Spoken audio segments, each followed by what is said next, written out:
प्राचीन समय की बात है। ऋषिनगर नामक सुंदर नगर में केशव दत्त नाम का एक ब्राह्मण अपनी पत्नी अंजलि के साथ रहता था। केशव दत्त बहुत ही विद्वान, दयालु और धर्मपरायण व्यक्ति था। उसकी पत्नी अंजलि भी पतिव्रता और भगवान की बड़ी भक्त थी। दोनों का जीवन सुख से चल रहा था, लेकिन उनके मन में एक गहरा दुख था। उनकी कोई संतान नहीं थी। संतान के बिना उनका घर सूना लगता था। अंजलि हर दिन भगवान से प्रार्थना करती और कहती, हे प्रभु, यदि हमारे जीवन में भी संतान सुख आ जाए तो हमारा जीवन सफल हो जाएगा। एक दिन नगर में एक संत महात्मा आए। केशव दत्त और अंजलि ने उनकी बहुत सेवा की। प्रसन्न होकर संत ने कहा, तुम दोनों प्रत्येक मंगलवार को श्रद्धा और नियम से हनुमान जी का व्रत करो। सच्चे मन से पूजा करने पर तुम्हारी मनोकामना अवश्य पूरी होगी। उस दिन से दोनों पति पत्नी हर मंगलवार को व्रत रखने लगी।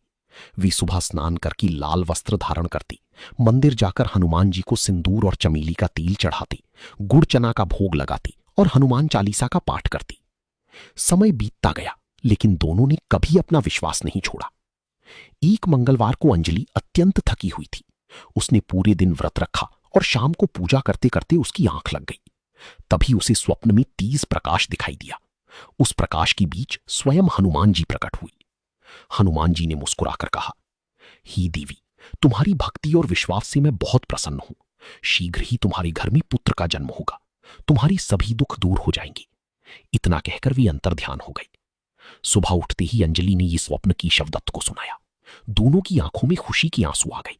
अब उनकी श्रद्धा और भी बढ़ गई। कुछ महीनों बाद भगवान की कृपा से अंजलि ने एक सुंदर पुत्र को जन्म दिया।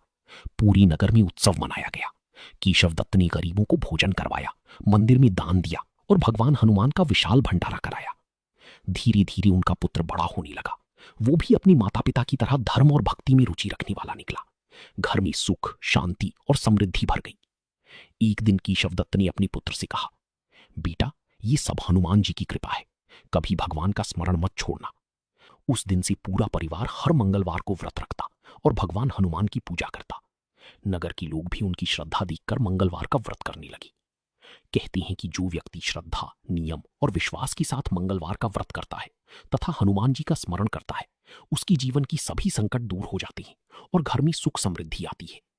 बोलो पवन पुत्र हनुमान की जय। ऐसी ही व्रत कथा और भक्ति भरी जानकारी के लिए हमारी YouTube चैनल भक्ति व्रत कथा महिमा को जरूर सब्सक्राइब करें।